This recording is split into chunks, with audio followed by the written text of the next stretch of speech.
गांव के राजा और सफेद शेर की दोस्ती। बहुत समय पहले की बात है। एक छोटे से गांव के पास घने जंगल में एक राजा का राजमहल था। ये राजा बहुत दयालु और न्यायप्रिय था। उसका नाम राजा विक्रम था।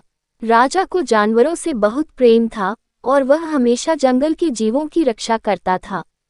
एक दिन राजा जंगल में शिकार करने निकला, लेकिन उसने ठान रखा था कि वह सिर्फ निरीक्षण करेगा और किसी भी जानवर को नुकसान नहीं पहुंचाएगा। चलते चलते वह जंगल के एक गहरे हिस्से में पहुंच गया, जहां उसने एक अजीब नजारा देखा।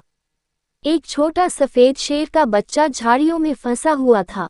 वह डर से कांप रहा था और उसके शरीर पर कई जख्म थे। राजा को समझ आ गया कि कोई शिकारी उसकी मां को मार चुका है और यह बच्चा अकेला रह गया है। राजा ने धीरे से उसे उठाया और अपने महल ले आया। राजा ने उस सफेद शेर के बच्चे का नाम सिंह रखा। दिन ब दिन सिंह बड़ा होता गया और राजा के साथ उसकी गहरी दोस्ती हो गई। राजा उसके साथ खेलता, उसे खाना खिलाता और प्यार से उसके घावों का इलाज करता। महल में सभी लोग सिंह से डरते थे, लेकिन राजा ने सबको समझाया कि प्यार और देखभाल से कोई भी जानवर वफादार बन सकता है। धीरे धीरे सिंह भी महल के लोगों के साथ घुल मिल गया। राजा विक्रम का एक मंत्री था जिसका नाम रघु था। वह राजा से बहुत ईर्ष्या करता था और हमेशा उसके खिलाफ षड्यंत्र करता रहता था। उसने राजा को बदनाम करने की योजना बनाई।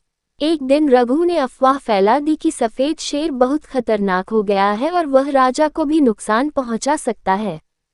ये सुनकर गांव के लोग डर गए और राजा से कहा, महाराज, कृपया इस शेर को जंगल में छोड़ दीजिए, नहीं तो ये किसी को भी खा सकता है। राजा ने सभी को समझाने की बहुत कोशिश की, लेकिन लोगों का डर खत्म नहीं हुआ। राजा ने फैसला किया कि वह सिंह की परीक्षा लेगा। अगले दिन राजा ने सिंह को जंगल में छोड़ने का नाटक किया।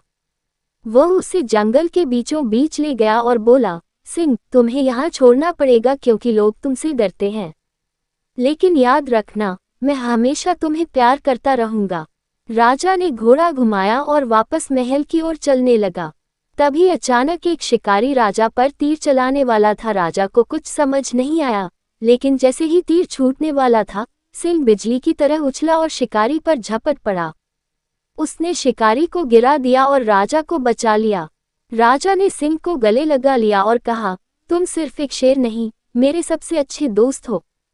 ये देखकर गांव वालों को भी समझ आ गया कि सिंह खतरनाक नहीं, बल्कि राजा का सच्चा रक्षक है। सच्ची दोस्ती प्यार और भरोसे पर टिकी होती है। जब हम किसी के साथ सच्चाई और ईमानदारी से पेश आते हैं, तो वे भी हमें कभी धोखा नहीं देते।